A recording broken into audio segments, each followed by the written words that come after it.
नमस्कार दोस्तों, बहुत बहुत स्वागत है आप सबका हमारे चैनल श्री एजुकेशन पर। तो दोस्तों, आज के इस वीडियो हम संविधान की अनुसूचियाँ इससे संबंधित टॉप 12 क्वेश्चन को डिस्कस करने वाले हैं। ये वही क्वेश्चन है जो कि आपके एग्जाम में बार बार पूछे गए हैं और आपकी आने वाली परीक्षा में भी पूछे जा सकते हैं। तो अगर आप किसी भी गवर्नमेंट एग्जाम की तैयारी कर रहे हैं, जैसे कि SSC, CGL, UPSC, railway, NTPC, किसी भी गवर्नमेंट एग्जाम की अगर आप तैयारी कर रहे हैं तो ये वीडियो आपके लिए बहुत ही ज़्यादा हेल्पफुल होगा। तो इस वीडियो को बिल्कुल भी मत मिस करिएगा, शुरू से लेकर लास्ट तक देखिएगा। कोई भी डाउट हो तो कमेंट करके ज़रूर पूछिएगा। इससे पहले हमने इंडियन पॉलिटी के जो 5 चैप्टर थे, भारत का संवैधानिक इतिहास, संविधान सभा, संविधान की उद्देशिका, संविधान के स्रोत और संविधान के भाग, इन सभी टॉपिक के जो इंपॉर्टेंट क्वेश्चन थे वो आपको पढ़ा दिए थे। अगर आपने ये वाला वीडियो हमारा नहीं देखा है तो इसे ज़रूर देख लीजिएगा। इस वीडियो के डिस्क्रिप्शन में इसका लिंक दिया गया है। तो आज के इस वीडियो में हम संविधान की अनुसूचियों से संबंधित टॉप क्वेश्चन को पढ़ने वाले हैं। तो चलिए स्टार्ट करते हैं। वीडियो स्टार्ट करने से पहले आपको मालूम होना चाहिए कि वर्तमान में हमारे संविधान में कुल कितनी अनुसूचियां हैं। तो वर्तमान में हमारे संविधान में कुल 12 अनुसूचियां हैं। देखिए, जो हमारा संविधान बनकर तैयार हुआ था, जिसे मूल संविधान कहा जाता है, मूल संविधान में कितनी अनुसूचियां थी ये पूछा जाए तो मूल संविधान में 8 अनुसूचियां थी, लेकिन वर्तमान में हमारे संविधान में 12 अनुसूचियां हैं। तो आपको ये भी पता होना चाहिए कि 9वीं अनुसूची, 10वीं अनुसूची, 11वीं अनुसूची और 12वीं अनुसूची को हमारे संविधान में कब कब जोड़ा गया है और इस अनुसूची में क्या लिखा गया है। तो ये सब चीज़ें आपको मालूम होनी चाहिए। तो चलिए सबसे पहले हम देखेंगे कि जो हमारे संविधान की 12 अनुसूचियाँ हैं इसमें क्या क्या लिखा गया है। उसके बाद हम क्वेश्चन पढ़ेंगे। तो एक बार इन सभी चीज़ों को देखने के बाद क्या होगा कि आप हर क्वेश्चन का जो जवाब है वो बहुत ही आसान तरीके से दे पाएंगे। तो चलिए देख लेते हैं। तो हमारे संविधान की जो पहली अनुसूची है, इसमें हमारे भारत के राज्यों के बारे में और उसके केंद्र शासित प्रदेशों का उल्लेख किया गया है। तो आपको पता होना चाहिए कि वर्तमान में हमारे भारत के कितने राज्य हैं। तो वर्तमान में हमारे भारत में 28 राज्य हैं और कितने केंद्र शासित प्रदेश हैं। तो वर्तमान में हमारे भारत में 8 केंद्र शासित प्रदेश हैं। तो 28 राज्य और 8 केंद्र शासित प्रदेश का जो उल्लेख है हमारे संविधान की पहली अनुसूची में किया गया है। ठीक है, इससे पहले हमारे भारत में कितने राज्य और कितने केंद्र शासित प्रदेश थे ये भी आपको मालूम होना चाहिए। तो इससे पहले हमारे भारत में 29 राज्य और 7 केंद्र शासित प्रदेश थे। देखिए, जब 2014 में आंध्र प्रदेश से तेलंगाना राज्य को अलग किया गया था तो हमारे भारत में राज्यों की जो संख्या थी वो 29 हो गई थी और केंद्र शासित प्रदेश की संख्या जो थी वो 7 थी। लेकिन 2020 में क्या किया गया है, जो जम्मू कश्मीर था जो कि पहले राज्य हुआ करता था, अब इसे 2 भागों में बांट दिया गया है, जम्मू कश्मीर और लद्दाख, और इन दोनों को केंद्र शासित प्रदेश बना दिया गया है। तो केंद्र शासित प्रदेशों की जो संख्या है वो 9 हो गई थी। ठीक है, देखिए, जो दादर और नगर हवेली था और जो दमन और दीव था, अब इन दोनों को मिलाकर एक केंद्र शासित प्रदेश कर दिया गया है। तो केंद्र शासित प्रदेशों की जो संख्या है वो 8 हो गई है। तो वर्तमान में हमारे भारत में कुल 28 राज्य हैं और 8 केंद्र शासित प्रदेश हैं। अगर आपसे ये पूछा जाए तेलंगाना को आंध्र प्रदेश से कब अलग किया गया, तो तेलंगाना को आंध्र प्रदेश से 2014 में अलग किया गया। इंपॉर्टेंट क्वेश्चन है, ये क्वेश्चन एग्जाम में पूछा जाता है। और 8 केंद्र शासित प्रदेश कौन कौन से हैं वर्तमान में, इनके नाम आपको मालूम होने चाहिए। तो पहला केंद्र शासित प्रदेश है जम्मू कश्मीर, दूसरा केंद्र शासित प्रदेश है लद्दाख, तीसरा केंद्र शासित प्रदेश है चंडीगढ़ और चौथा केंद्र शासित प्रदेश है दिल्ली और 5वां है लक्षद्वीप, छठा है अंडमान और निकोबार और 7वां है पुद्दुचेरी और 8वां है दादर और नगर हवेली और दमन और दीव, जो कि मिलकर एक केंद्र शासित प्रदेश हो गया है। तो वर्तमान में ये 8 केंद्र शासित प्रदेश है हमारे भारत में। और यहाँ पे दिल्ली का नाम आया है तो इससे संबंधित एक इम्पॉर्टेंट क्वेश्चन आपको मालूम होना चाहिए। अगर आपसे ये पूछा जाए दिल्ली को राष्ट्रीय राजधानी क्षेत्र का दर्जा कब प्रदान किया गया था, तो 1991 में दिल्ली को राष्ट्रीय राजधानी क्षेत्र का दर्जा प्रदान किया गया था। अगर ये पूछा जाए किस संविधान संशोधन के द्वारा दिल्ली को राष्ट्रीय राजधानी क्षेत्र घोषित किया गया था, तो 69वां संविधान संशोधन 1991 में किया गया था। तब जाके दिल्ली को राष्ट्रीय राजधानी क्षेत्र घोषित किया गया था। इंपॉर्टेंट क्वेश्चन है, ये क्वेश्चन एग्जाम में बहुत बार पूछा गया है। तो ये थी हमारे संविधान की पहली अनुसूची, जिसमें 28 राज्य और 8 केंद्र शासित प्रदेशों का उल्लेख किया गया है। अब आपको मालूम होना चाहिए कि संविधान की दूसरी अनुसूची में क्या लिखा गया है। तो हमारे संविधान की जो दूसरी अनुसूची है इसमें विभिन्न पदाधिकारियों को प्राप्त होने वाले वेतन, भत्ते और पेंशन का उल्लेख किया गया है। ये विभिन्न पदाधिकारी कौन कौन से हैं, इनके नाम आपको मालूम होने चाहिए। तो देखिए, इन विभिन्न पदाधिकारियों में हमारे भारत के राष्ट्रपति आते हैं, राज्यों के राज्यपाल आते हैं, लोकसभा और विधानसभा के जो अध्यक्ष और उपाध्यक्ष हैं, राज्यसभा और विधान परिषद के जो सभापति और उपसभापति हैं, और जो हमारे भारत के मुख्य न्यायाधीश हैं, सुप्रीम कोर्ट और हाई कोर्ट के जो न्यायाधीश हैं, और जो हमारे भारत के कंट्रोलर एंड ऑडिटर जनरल हैं, तो इन सभी के वेतन, भत्ते और पेंशन का उल्लेख हमारे संविधान की दूसरी अनुसूची में किया गया है। तो आपको पता लग गया कि दूसरी अनुसूची में क्या लिखा गया है। तो दूसरी अनुसूची में जो हमारे भारत के बड़े बड़े अधिकारी हैं उनकी सैलरी की बात कही गई है, ठीक है। और जो हमारे संविधान की तीसरी अनुसूची है, इसमें विभिन्न पदाधिकारियों के द्वारा पद ग्रहण के समय ली जाने वाली शपथ का उल्लेख है। देखिए, जो हमारे भारत के प्रधानमंत्री हैं, भारत के राष्ट्रपति हैं, भारत के मुख्य न्यायाधीश हैं, और जो भारत के मंत्री हैं, और जो हमारे राज्यों के राज्यपाल हैं, ये जब पद ग्रहण करते हैं तो एक शपथ लेते हैं। तो पद ग्रहण के समय जो ये शपथ लेते हैं, उसी शपथ का उल्लेख हमारे संविधान की तीसरी अनुसूची में किया गया है, ठीक है।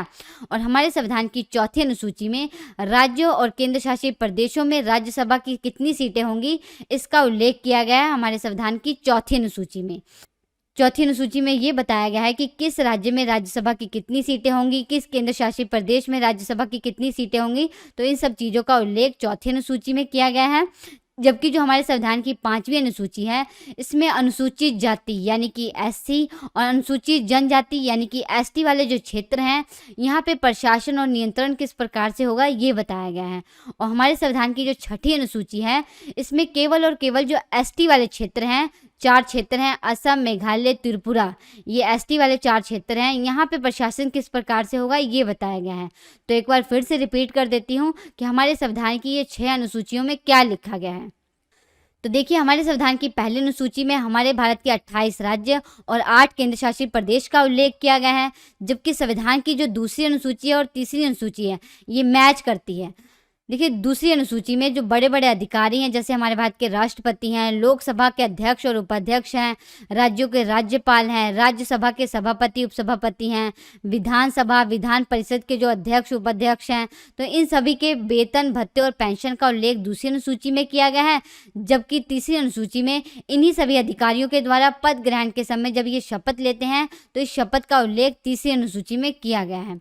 और चौथी अनुसूची में राज्यों और केंद्र शासित प्रदेशों में राज्यसभा की कितनी सीटें होंगी, इसका उल्लेख किया गया है। और पांचवी अनुसूची में एससी और एसटी वाले क्षेत्र जो हैं, यहाँ पे प्रशासन और नियंत्रण किस प्रकार से होगा, इसका उपबंध किया गया है। जबकि संविधान की जो छठी अनुसूची है, इसमें केवल और केवल जो एसटी वाले 4 क्षेत्र हैं, यानी कि अनुसूचित जनजाति वाले जो 4 क्षेत्र हैं, असम, मेघालय, त्रिपुरा और मिजोरम, AMTM, इन 4 राज्यों में किस प्रकार से प्रशासन होगा, इसका प्रावधान छठी अनुसूची में किया गया है। तो आई होप आपको पता लग गया कि इन 6 अनुसूचियों में क्या लिखा गया है, आपको याद भी हो गया होगा। तो चलिए देखते हैं संविधान की 7वीं अनुसूची में क्या लिखा है। तो हमारे संविधान की जो 7वीं अनुसूची है, इसमें संघ सूची, राज्य सूची और संवर्ती सूची में जो विषय प्रदान किए गए हैं, इन विषयों का उल्लेख किया गया है। जैसे कि आप सब जानते हैं कि हमारे संविधान में केंद्र और राज्यों के बीच शक्तियों का विभाजन किया गया है। तो इसी के तहत हमारे संविधान में 3 प्रकार की सूचियों का निर्माण किया गया है: संघ सूची, राज्य सूची और संवर्ती सूची। इन तीनों सूचियों में जो विषय प्रदान किए गए हैं, इनका उल्लेख हमारे संविधान की 7वीं अनुसूची में किया गया है। और हमारे संविधान की जो 8वीं अनुसूची है, इसमें हमारे भारत की जो 22 भाषाएं हैं जिन्हें संवैधानिक दर्जा प्रदान किया गया है, इनका उल्लेख किया गया है, ठीक है। देखिए, जब हमारा मूल संविधान बनकर तैयार हुआ था, तो हमारे संविधान की 8वीं अनुसूची में केवल 14 भाषाओं का उल्लेख किया गया था। तो मूल संविधान में केवल 14 भाषाओं को संवैधानिक दर्जा प्रदान किया गया था। तो इन 14 भाषाओं का उल्लेख हमारे संविधान की 8वीं अनुसूची में किया गया था। लेकिन वर्तमान में हमारे संविधान की 8वीं अनुसूची में 22 भाषाओं का उल्लेख किया गया है। तो एग्जाम में ये क्वेश्चन पूछा गया है कि मूल संविधान में 8वीं अनुसूची में कितनी भाषाओं का उल्लेख किया गया है। तो मूल संविधान में 8वीं अनुसूची में सिर्फ 14 भाषाओं का उल्लेख किया गया था, लेकिन वर्तमान में 8वीं अनुसूची में 22 भाषाओं का उल्लेख किया गया है। इंपॉर्टेंट क्वेश्चन है, इसे जरूर नोट डाउन कर लीजिएगा। तो जैसे कि आपको पता लग गया कि हमारे मूल संविधान में 8 अनुसूचियां थी, लेकिन वर्तमान में हमारे संविधान में कितनी अनुसूचियां हैं, तो 12 अनुसूचियां हैं। तो आपको पता होना चाहिए कि 9वीं अनुसूची को हमारे संविधान में कब जोड़ा गया। तो 9वीं अनुसूची को पहला संविधान संशोधन जब 1991 में किया गया था, तब जोड़ा गया था। इसमें क्या लिखा गया है, तो इसमें भूमि सुधार के संबंधित विषयों को लिखा गया है। और हमारे संविधान की जो 10वीं अनुसूची है, इसे 52वां संविधान संशोधन जब 1985 में किया गया था, तब जोड़ा गया था। इसमें क्या लिखा है, तो इसमें दल बदल कानून से संबंधित प्रावधानों का उल्लेख किया गया है। देखिए, जब हमारे संविधान में 10वीं अनुसूची का निर्माण निर्माण नहीं किया गया था। तो इससे पहले ये दल बदल कानून से संबंधित बहुत सी समस्याएं देखने को मिल रही थी। जो व्यक्ति हुआ करते थे वो अपनी मर्जी से एक पार्टी से दूसरी पार्टी में चले जाते थे। तो 1985 में हमारे संविधान में दल बदल कानून लाया गया। तो इसके तहत हमारे संविधान में 10वीं अनुसूची जोड़ी गई। इसमें यह कहा गया है कि अगर कोई भी व्यक्ति एक दल से दूसरे दल में अपनी मर्जी से जाता है तो उस व्यक्ति की जो सदस्यता है वो समाप्त कर दी जाएगी और उस पर दल बदल कानून चलाया जाएगा। तो ये है दल बदल कानून। तो दल बदल कानून से संबंधित प्रावधान का उल्लेख 10वीं अनुसूची में किया गया है और इस अनुसूची को हमारे संविधान में 52वां संविधान संशोधन जब 1985 में किया गया था तब जोड़ी गई थी। ठीक है। और जो हमारे संविधान की 11वीं अनुसूची है इसे 73वां संविधान संशोधन जब 1993 में किया गया था तब जोड़ी गई थी। इसमें पंचायती राज संस्थाओं को काम करने के लिए 29 विषय प्रदान किए गए हैं। इन 29 विषयों का उल्लेख संविधान की 11वीं अनुसूची में किया गया है। और हमारे संविधान की जो 12वीं अनुसूची है इसे 74वां संविधान संशोधन जब 1993 में किया गया था तब जोड़ी गई थी। इसमें नगर पालिकाओं को काम करने के लिए 18 विषय प्रदान किए गए हैं। इन 18 विषयों का उल्लेख हमारे संविधान की 12वीं अनुसूची में किया गया है। तो ये थी हमारे संविधान की 12 अनुसूचियाँ। इसमें क्या लिखा गया है ये आपको पता लग गया होगा। तो चलिए अब हम क्वेश्चन पढ़ते हैं। आई होप आप उन सब क्वेश्चन का जो जवाब है वो बहुत ही आसान तरीके से दे पाएंगे। तो आज का हमारा पहला क्वेश्चन है, वर्तमान में भारतीय संविधान में कुल कितनी अनुसूचियां हैं? तो वर्तमान में हमारे संविधान में कुल 12 अनुसूचियां हैं। तो ऑप्शन सी हो जाएगा आपका सही जवाब। अगर ये पूछा जाए मूल संविधान में कितनी अनुसूचियां थी तो मूल संविधान में 8 अनुसूचियां थी, लेकिन वर्तमान में हमारे संविधान में 12 अनुसूचियां हैं। आपको ये भी पता होना चाहिए कि 9वीं अनुसूची, 10वीं अनुसूची, 11वीं अनुसूची और 12वीं अनुसूची को हमारे संविधान में कब जोड़ा गया था? तो 9वीं अनुसूची को पहला संविधान संशोधन जब 1951 में किया गया था तब जोड़ी गई थी। इसमें क्या लिखा गया है? तो इसमें भूमि सुधार से संबंधित प्रावधानों का उल्लेख किया गया है।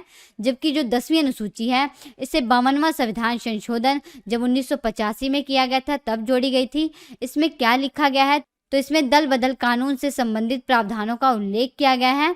और जो 11वीं अनुसूची है इसे 73वां संविधान संशोधन जब 1993 में किया गया था तब जोड़ी गई थी। इसमें पंचायती राज संस्थाओं को काम करने के लिए 29 विषय प्रदान किए गए हैं। इन 29 विषयों का उल्लेख 11वीं अनुसूची में किया गया है। और 12वीं अनुसूची को कब जोड़ा गया था हमारे संविधान में? तो 12वीं अनुसूची को 74वां संविधान संशोधन जब 1993 में किया गया था तब जोड़ा गया था। इसमें नगर पालिकाओं को काम करने के लिए 18 विषय प्रदान किए गए हैं। इन 18 विषयों का उल्लेख 12वीं अनुसूची में किया गया था। तो ये थी हमारे संविधान की 4 अनुसूचियाँ जिसे हमारे संविधान में बाद में जोड़ा गया। कब कब जोड़ा गया ये भी आपको पता लग गया। तो इन सब चीज़ों को नोट डाउन कर लीजिएगा। यहाँ से बहुत से क्वेश्चन एग्जाम में पूछे जाते हैं घुमा फिरा के। तो अगर आपको ये सब चीज़ें मालूम होंगी तो आप उसका जवाब बहुत ही आसान तरीके से दे पाएंगे। अगला क्वेश्चन है, भारतीय संविधान की किस अनुसूची में राजभाषाओं का उल्लेख किया गया है? तो इसका राइट आंसर हो जाएगा ऑप्शन बी, 8वीं अनुसूची में। हमारे संविधान की 8वीं अनुसूची में राजभाषाओं का उल्लेख किया गया है। आपको मालूम होना चाहिए कि 8वीं अनुसूची में कितनी भाषाओं का उल्लेख किया गया है। तो हमारे संविधान की 8वीं अनुसूची में कुल 22 भाषाओं का उल्लेख किया गया है। जब हमारा मूल संविधान बनकर तैयार हुआ था तो हमारे संविधान की 8वीं अनुसूची में कितनी भाषाओं का उल्लेख किया गया था? तो मूल संविधान में हमारे संविधान की 8वीं अनुसूची में कुल 14 भाषाओं का उल्लेख किया गया था, लेकिन वर्तमान में हमारे संविधान की 8वीं अनुसूची में 22 भाषाओं का उल्लेख किया गया है। आपको ये भी मालूम होना चाहिए कि 8 भाषाओं को हमारे संविधान में कब कब जोड़ा गया है। तो देखिए हमारे संविधान की 8वीं अनुसूची में 3 बार संशोधन किया गया है और इन 8 भाषाओं को हमारे संविधान में जोड़ा गया है। तो 21वां संविधान संशोधन 1967 में किया गया था, जिसके तहत सिंधी भाषा को हमारे संविधान की 8वीं अनुसूची में जोड़ा गया था। उसके बाद 71वां संविधान संशोधन 1992 में किया गया था, जिसके तहत कोंकणी, मणिपुरी और नेपाली भाषा को हमारे संविधान की 8वीं अनुसूची में जोड़ा गया था। कौन कौन सी भाषा है? कोंकणी, मणिपुरी और नेपाली। इन 3 भाषाओं को हमारे संविधान की 8वीं अनुसूची में 71वां संविधान संशोधन 1992 के तहत जोड़ा गया था। उसके बाद 52वां संविधान संशोधन 2003 में किया गया था, जिसके तहत हमारे संविधान की 8वीं अनुसूची में मैथिली, बोडो, डोगरी और संथाली भाषा को हमारे संविधान की 8वीं अनुसूची में जोड़ा गया था। तो ये 8 भाषाएं हैं जिसे हमारे संविधान की 8वीं अनुसूची में समय समय पर जोड़ा गया था। एक बार फिर से रिपीट कर देती हूँ, इसे जरूर नोट डाउन कर लीजिएगा। देखिए, जब 21वां संविधान संशोधन 1967 में किया गया था तो सिंधी भाषा को हमारे संविधान की 8वीं अनुसूची में जोड़ा गया था। उसके बाद 71वां संविधान संशोधन 1992 में किया गया था, जिसके तहत कोंकणी, मणिपुरी और नेपाली भाषा को हमारे संविधान की 8वीं अनुसूची में जोड़ा गया था। उसके बाद 52वां संविधान संशोधन 2003 में किया गया था, जिसके तहत मैथिली, बोडो, डोगरी और संथाली भाषा को हमारे संविधान की 8वीं अनुसूची में जोड़ा गया था। तो वर्तमान में हमारे संविधान की 8वीं अनुसूची में कितनी भाषाओं का उल्लेख किया गया है? तो वर्तमान में हमारे संविधान की 8वीं अनुसूची में 22 भाषाओं का उल्लेख किया गया है। इंपॉर्टेंट क्वेश्चन है, इसे जरूर नोट डाउन कर लीजिएगा।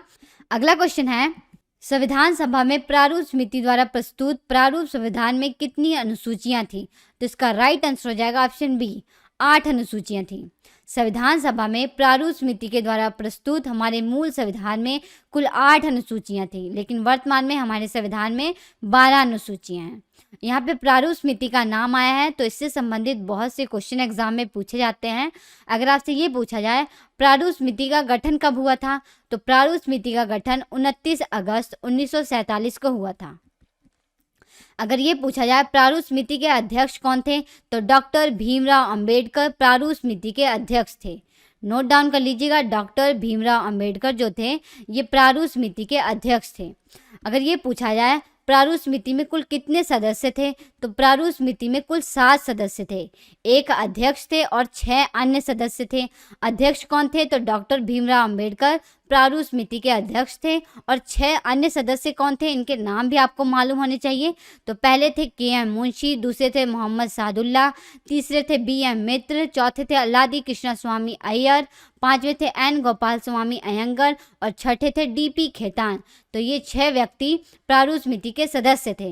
देखिए, जो बी.एम. मित्र थे ये थोड़े समय के बाद हट गए थे और इनके स्थान पर एन माधवराव को प्रारूप समिति का सदस्य बनाया गया था। और जो डी.पी. खेतान थे इनकी 1948 में मृत्यु हो जाती है, तो इनके स्थान पर टी.टी. कृष्णाचारी को प्रारूप समिति का सदस्य बनाया जाता है। तो ये व्यक्ति थे जो कि प्रारूप समिति के सदस्य थे और डॉक्टर भीमराव अंबेडकर प्रारूप समिति के अध्यक्ष थे। ये सभी क्वेश्चन इंपॉर्टेंट है, यहाँ से बहुत से क्वेश्चन एग्जाम में पूछे जाते हैं।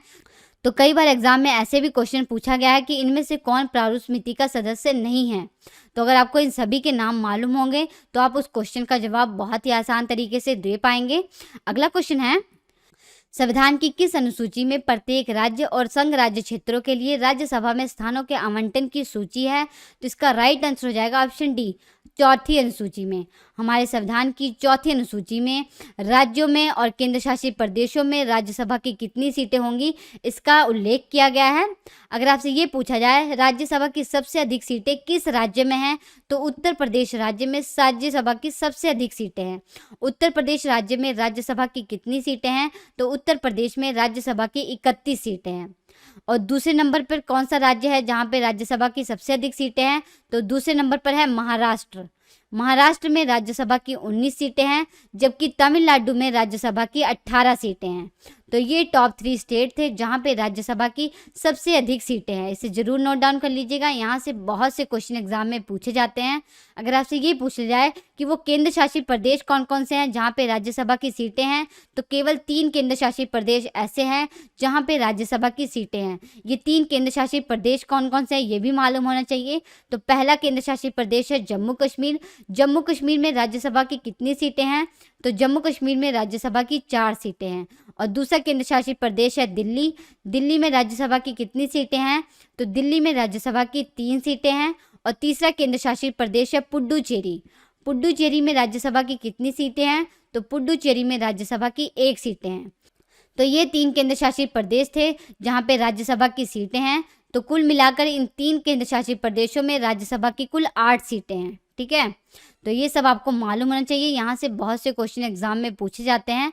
यहाँ पे राज्यसभा का नाम आया तो इससे संबंधित भी बहुत से क्वेश्चन एग्जाम में पूछे जाते हैं।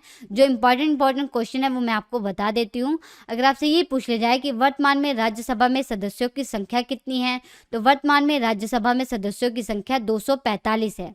अधिक से अधिक राज्यसभा में कितने सदस्य हो सकते हैं ये पूछा जाए तो अधिक से अधिक राज्यसभा में 250 सदस्य हो सकते हैं। देखिए वर्तमान में जैसा कि मैंने आपको बताया कि राज्यसभा में सदस्यों की संख्या 245 है, तो इन 245 सदस्यों में से जो 233 सदस्य हैं ये राज्यों से और केंद्र शासित प्रदेशों से निर्वाचित होकर आते हैं, जबकि जो 12 सदस्य हैं ये राष्ट्रपति के द्वारा मनोनीत किए जाते हैं। ये 12 सदस्य कौन कौन से होते हैं? तो ये जो 12 सदस्य होते हैं ये साहित्य, विज्ञान, कला और समाज सेवा के क्षेत्र से संबंधित होते हैं, जिन्हें राष्ट्रपति मनोनीत करते हैं। अगर आपसे ये पूछा जाए किस आर्टिकल में राष्ट्रपति को ये अधिकार दिया गया है कि वो राज्यसभा के 12 सदस्यों को मनोनीत कर सकते हैं, तो आर्टिकल 80 में। आर्टिकल 80 में राष्ट्रपति को ये अधिकार दिया गया है कि वो राज्यसभा के 12 सदस्यों को मनोनीत कर सकते हैं। अगर आपसे ये पूछ लिया जाए कि सबसे पहले राज्यसभा का गठन कब हुआ था, तो सबसे पहले राज्यसभा का जो गठन है ये 3 अप्रैल 1952 को हुआ था। अगर ये पूछा जाए राज्यसभा की पहली बैठक कब हुई थी, तो राज्यसभा की पहली बैठक 13 मई 1952 को हुई थी। ये दोनों ही क्वेश्चन इंपॉर्टेंट है, इसे जरूर नोट डाउन कर लीजिएगा। अगर ये पूछ लिया जाए कि राज्यसभा का सदस्य बनने के लिए कम से कम आयु कितनी होनी चाहिए, तो राज्यसभा का सदस्य बनने के लिए कम से कम 30 वर्ष आयु होनी चाहिए। ये भी क्वेश्चन एग्जाम में पूछा गया है। अगर ये पूछा जाए राज्यसभा का सभापति कौन होता है, तो हमारे भारत के जो उपराष्ट्रपति होते हैं यही राज्यसभा के सभापति होते हैं। तो वर्तमान में हमारे राज्यसभा के सभापति कौन हैं, तो एम वेंकैया नायडू। एम वेंकैया नायडू जो हैं ये वर्तमान में हमारे राज्यसभा के सभापति हैं और यही हमारे भारत के उपराष्ट्रपति हैं। अगर ये पूछा जाए राज्यसभा के पहले सभापति कौन थे, तो सर्वपल्ली राधाकृष्णन। सर्वपल्ली राधाकृष्णन जो थे ये राज्यसभा के पहले सभापति थे और हमारे भारत के पहले उपराष्ट्रपति भी यही थे, डॉक्टर सर्वपल्ली राधाकृष्णन।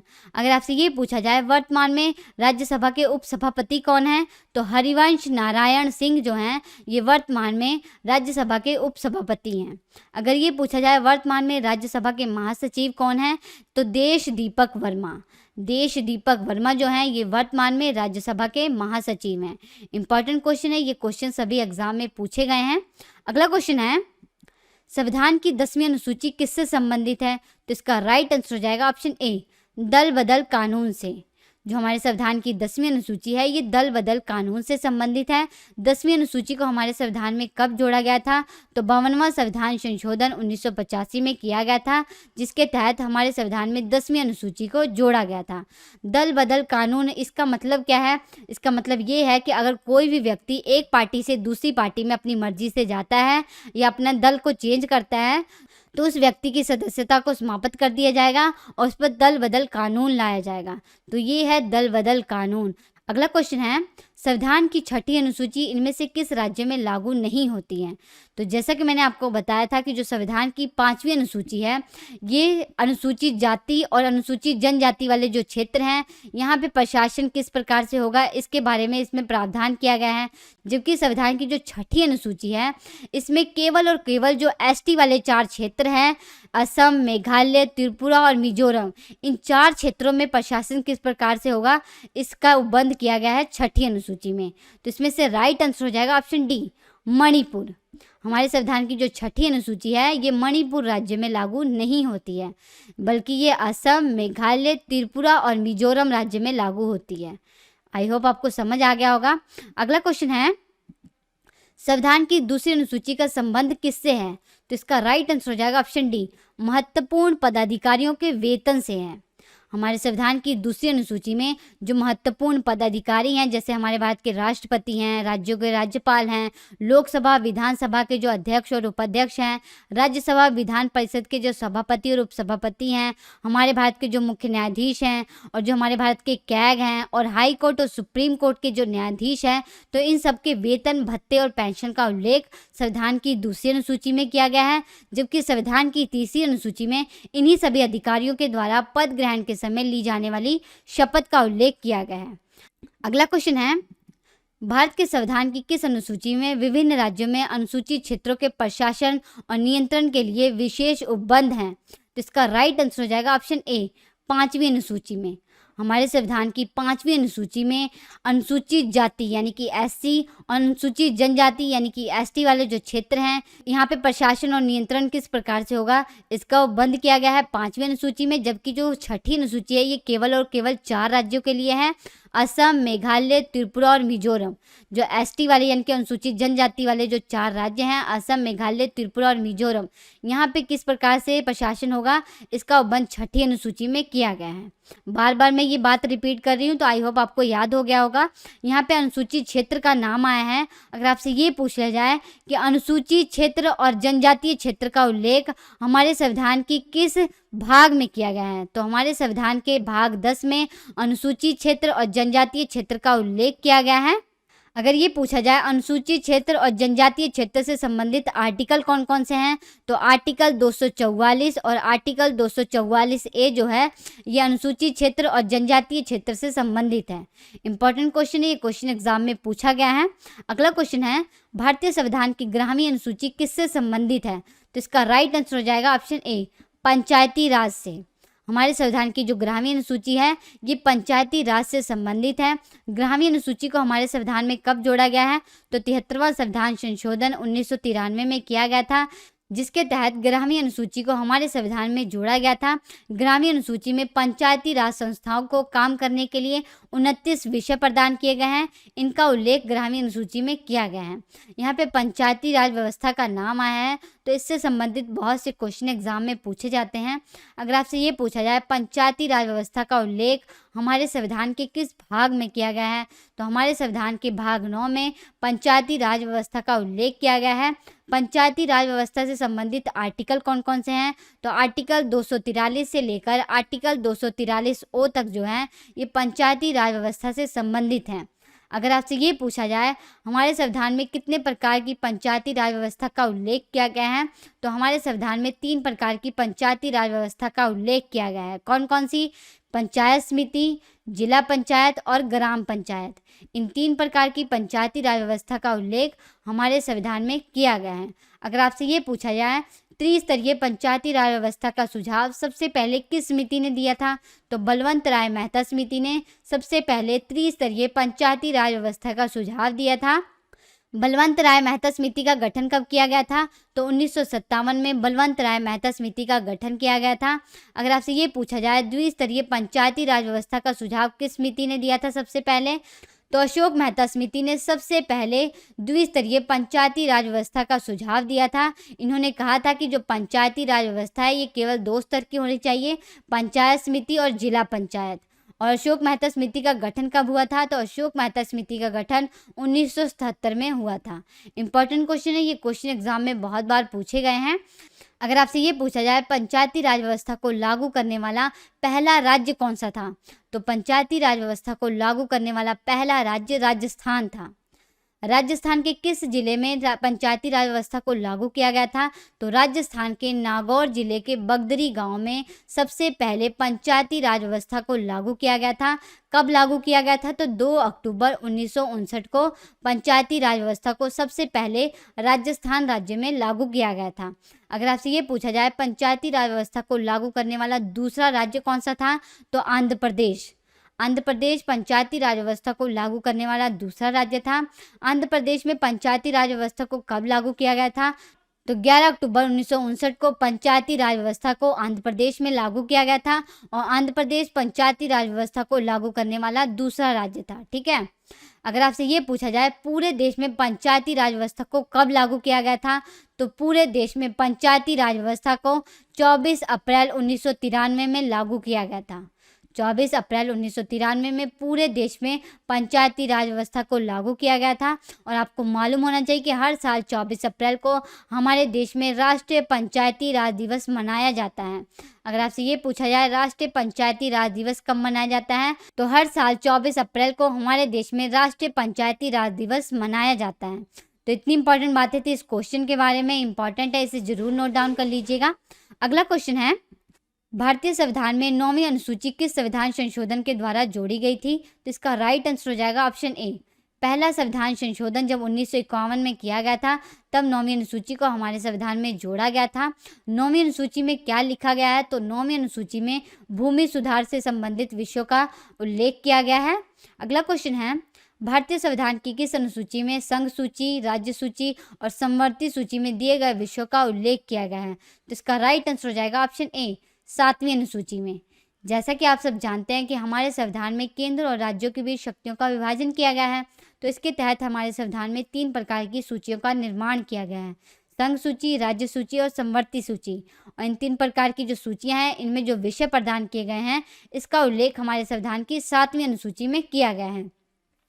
देखिए, जो संघ सूची है, इसके विषयों पर कानून बनाने का जो अधिकार है, ये केंद्र सरकार को प्रदान किया गया है। जबकि राज्य सूची के विषयों पर कानून बनाने का जो अधिकार है, ये राज्य सरकार को प्रदान किया गया है। और समवर्ती सूची के विषयों पर जो कानून बनाने का अधिकार है, ये केंद्र और राज्य दोनों को प्रदान किया गया है। ठीक है, आपको ये भी मालूम होना चाहिए कि वर्तमान में संघ सूची में कितने विषय सम्मिलित हैं। तो वर्तमान में संघ सूची में कुल 100 विषय सम्मिलित हैं, जबकि मूल संविधान में संघ सूची में 97 विषय थे। और वर्तमान में राज्य सूची में कितने विषय सम्मिलित हैं?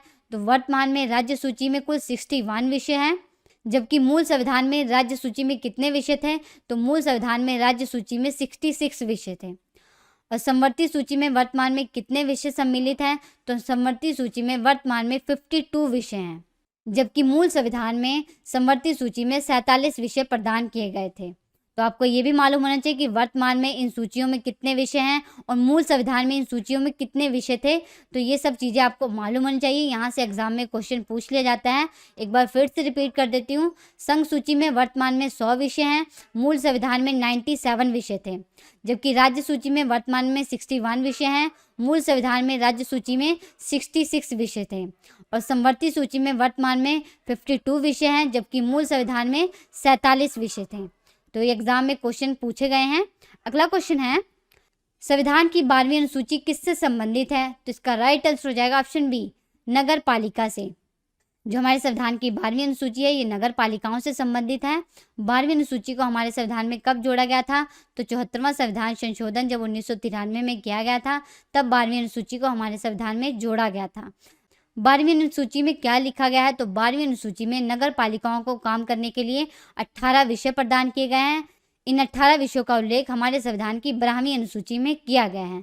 यहाँ पे नगर पालिका नाम आया, तो इससे संबंधित भी कुछ इंपॉर्टेंट क्वेश्चन आपको मालूम होने चाहिए।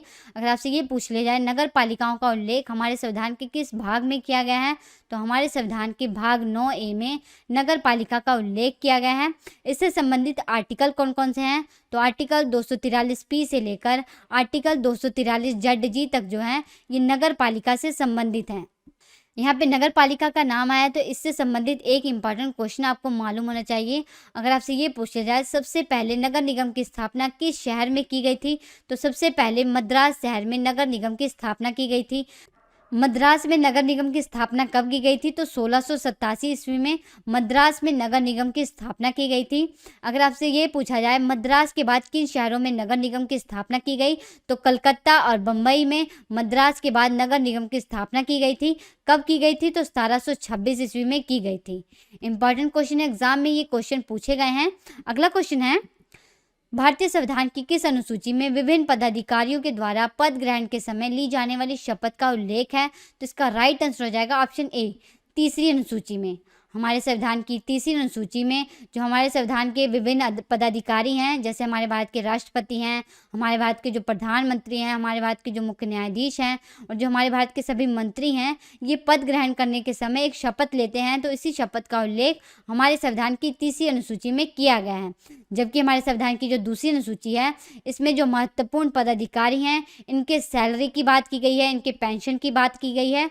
जबकि तीसरी अनुसूची में इन्हीं के पद ग्रहण के समय ली जाने वाली शपथ का उल्लेख किया गया है। तो फ्रेंड्स, आज के इस वीडियो में इतना ही। वीडियो आपको कैसा लगा कमेंट करके ज़रूर बताइएगा। अच्छा लगा तो इस वीडियो को लाइक करिएगा और अपने फ्रेंड्स में शेयर करिएगा। हम आपसे मिलते हैं नेक्स्ट लेक्चर में, तब तक के लिए नमस्कार।